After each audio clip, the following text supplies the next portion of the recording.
आटा, चावल, गेहूं, दाल, तेल, चीनी, दवा पर कभी इतिहास में जान सुने हैं, कभी कहीं पढ़े हैं कि किसी ने, राजा ने भी, डेमोक्रेसी का छोड़ दीजिए, किसी ने टैक्स लगाया हो? दोस्तों, इस समय हम लोग एच.एन. सिंह चौराहे के पास स्थित पूर्वांचल गांधी कहे जाने वाले डॉक्टर संपूर्णानंद मल्ल के आवास पे हैं और आप देख सकते हैं कि यहाँ पे जो कि शाहपुर थाना लगता है, वहाँ की पुलिस की गाड़ी आई हुई है।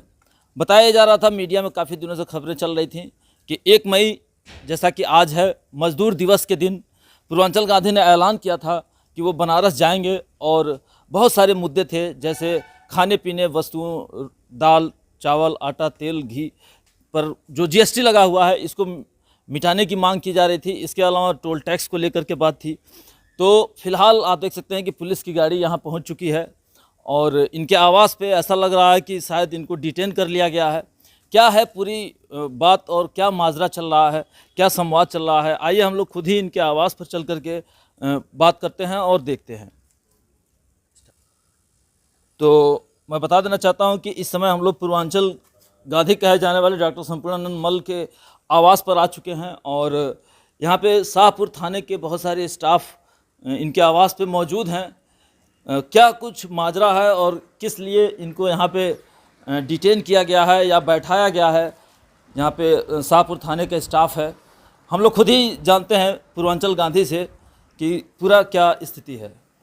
सर, बताया जा रहा था कि आप 1 मई को, जैसा कि आज मजदूर दिवस है, और बनारस जाने वाले थे, क्या प्रोग्राम आपने सस्पेंड कर दिया है? नहीं, हमने नहीं सस्पेंड किया। मुझे बनारस प्रतिरोध करना था और ज्ञानवापी टेम्पल पर, ज्ञानवापी पर जो साइट है वहाँ नफ़रत मिटानी थी इस देश के प्रधानमंत्री का, और महंगाई को पैरों तले कुचलना था। खाने पीने पर जिस तरीके से आटा, चावल, गेहूं, दाल, तेल, चीनी, दवा पर कभी इतिहास में जान सुने हैं, कभी कहीं पढ़े हैं कि किसी ने, राजा ने भी, डेमोक्रेसी का छोड़ दीजिए, किसी ने टैक्स लगाया हो?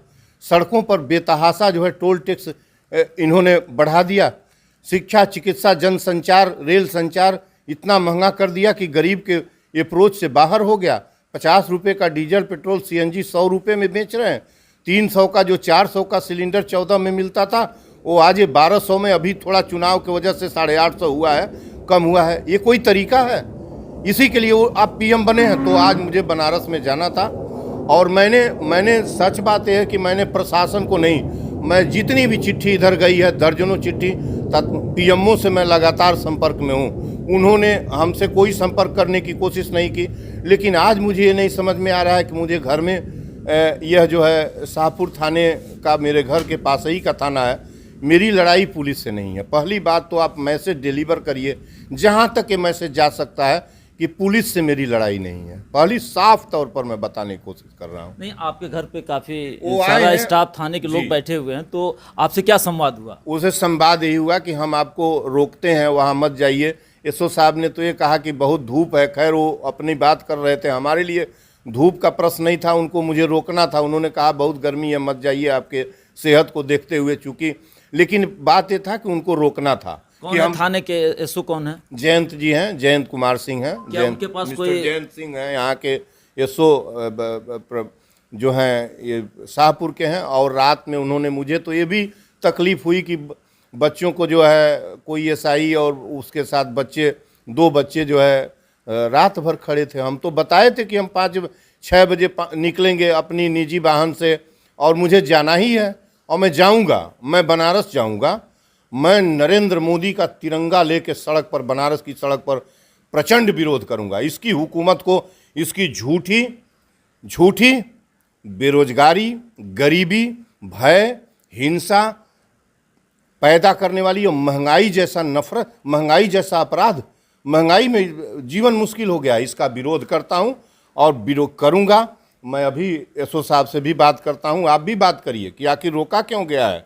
हम बात करेंगे, हम बनारस चलेंगे, हम बनारस चलेंगे, सीधी सी बात। एसओ सर ने आपको रोका, तो क्या उनके पास कोई रिटर्न डॉक्यूमेंट है रोकने का? ये उनसे मांगिए ना, हमको तो उन्होंने कहा है हमारी मर्यादा है, वो एक रिटर्न नहीं दिखाएंगे। यदि थाना शाहपुर आता है, बच्चे भी आ जाते हैं, कोई सिपाही भी, कांस्टेबल भी आता है, कहता है कि सर ने आपको, तो मैं उसका, इसलिए कि मैं इनसे नहीं लड़ना चाहता, इन्हीं से हम लड़ लेंगे तो फिर हमारी लड़ाई नरेंद्र मोदी से है, सीधी सी बात है। नरेंद्र मोदी की हुकूमत को एक पल भी मैं हिंदुस्तान के अंदर देखना नहीं चाहता। नफरत और महंगाई में हम मरेंगे। हिंदुस्तान में नफरत चलेगा, हिंदुस्तान में महंगाई चलेगी, आप बांटेंगे देश को। जैसा कि आपने ऐलान किया था कि 1 मई मजदूर दिवस के दिन आप बनारस जाएंगे, लेकिन अभी फिलहाल जो स्थिति बन रही है कि आपको रोक दिया गया है जी, तो अब आप क्या जाना है? मैं बिल्कुल जाना है। जब इनसे मौका मिलेगा, इनसे अभी संवाद हम कर रहे हैं, और नहीं जाने देंगे तो मुझे मैसेज अपना करना है, मैसेज करना है पीएमओ को। अभी चिट्ठी अभी लिख रहा हूं कि आपने डिटेन क्यों किया। 2 मिनट का काम है। आप ये आर्डर नहीं कर सकते कि नहीं, खाने पर जो जीएसटी लगा है उसको वापस करते हैं, और जो है बाया एंड फ्रो एक टोल लेन हम आज ही अभी फ्री करते हैं। आम आदमी जिसके पास पैसे नहीं है, बड़े मुश्किल से एक गाड़ी खरीदा कर्ज से लेके, वो सड़क पर जाता है, उसके जेब में पैसा नहीं रहता, उसके फास्टैग में पैसा नहीं रहता, वो किस मुसीबत में जाता है। टैक्स क्यों लेते हो उससे? सड़क पर टैक्स क्यों लेते हो? बेईमान कहीं के, इस देश के लुटेरे तुम लोग हो।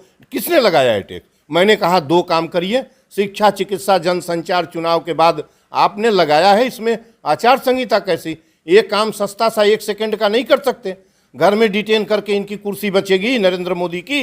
नरेंद्र मोदी को देश की हुकूमत से बेदखल करना है, और बड़े ठीक से जैसे हमने इनका वेलकम किया था ना, चाय पर चर्चा मैंने गोरखपुर में कराई थी, मैंने इनके चुनाव कार्यक्रम का मैंने, और उसको जो है उसको मैंने कराया था।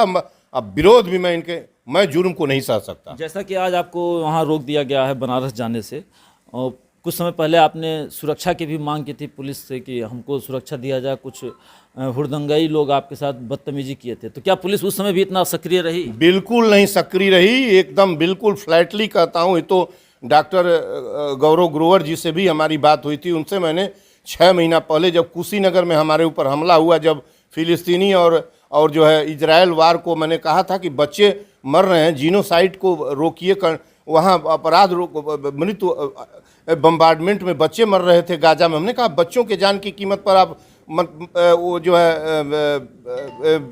आतंकवाद ख़त्म करेंगे। और मैंने लेटर लिखा, तब हमारे पर वहाँ संघी और हिंदुत्व के हुड़दंगाई, जैसे लगता है हिंदुत्व इनके बाप के यहाँ से आया है, हिंदुत्व के रक्षक हो हम जानते भी ना हो, हम हिस्टोरियन हो कि हिंदुत्व क्या है। इस तरीके से अपराधियों ने वहाँ भी हमारे ऊपर हमला किया, और तमाम जगह हमारे ऊपर हमले होते हैं। अभी तो जिस दिन 13 को, जिस दिन मैं लेके जा रहा था, आपकी मीडिया सामने थी, एक आदमी झगड़ते मैं उसको एवॉइड किया तो झगड़ा बचा इसी पासपोर्ट ऑफिस पर। ये लोग छोड़ देते हैं। यह सिक्योरिटी के मामले में बिल्कुल लापरवाह है। मैंने अपनी सिक्योरिटी के लिए गृह मंत्री को इस पत्र में अभी लिखा है, और ये उस समय तो कहीं नहीं दिखाई देते। ये जयंत बाबू से भी हमने कहा, जो यहाँ घर घर के जैसे हैं, और उससे मैं, और शाहपुर की पुलिस को मैं ऐसा नहीं मानता कि ये, मैं मानता हूँ कि परिवार के लोग हैं। सच बात ये है, मैंने इनसे भी कहा 24 घंटे में। और नरेंद्र मोदी पर कैसे भरोसा किया जा सकता, आप हमें बताइए। नरेंद्र मोदी पर भरोसा कैसे किया जा सकता? किसी तरीके से जीवन के बारे में भरोसा नहीं किया जा सकता। कौन मुझे यहाँ मार के चला जाएगा? प्रधानमंत्री से लड़ने जा रहे हैं आप, प्रधानमंत्री के नीतियों के विरुद्ध आवाज़ खड़ी कर रहे हैं, सड़क पर उतर के उसके कान में टेटी डाल रहे हैं। कब हत्या हो जाए कोई ठिकाना है? कोई ठिकाना नहीं है। आपको इनसे पूछना चाहिए कि उन्होंने कितनी बार खत लिखा था आपको, कप्तान से, आप एज ए मीडिया पर्सन, की क्यों उनको अब तक सिक्योरिटी नहीं दी गई? आप इतना बताएं, क्या बात हुई, ये पूछना चाहिए। एक पत्र लिखने पर पूर्वांचल गांधी, जो कि मजदूर दिवस पर जाने वाले थे काशी वाराणसी, वहाँ तो इनको फिलहाल रोक दिया गया, घर में ही। इतनी सक्रियता नहीं दिखाई गई जब इनको सुरक्षा को लेकर के इन्होंने पुलिस से कहीं ना कहीं फरियाद किया था, अपील किया था।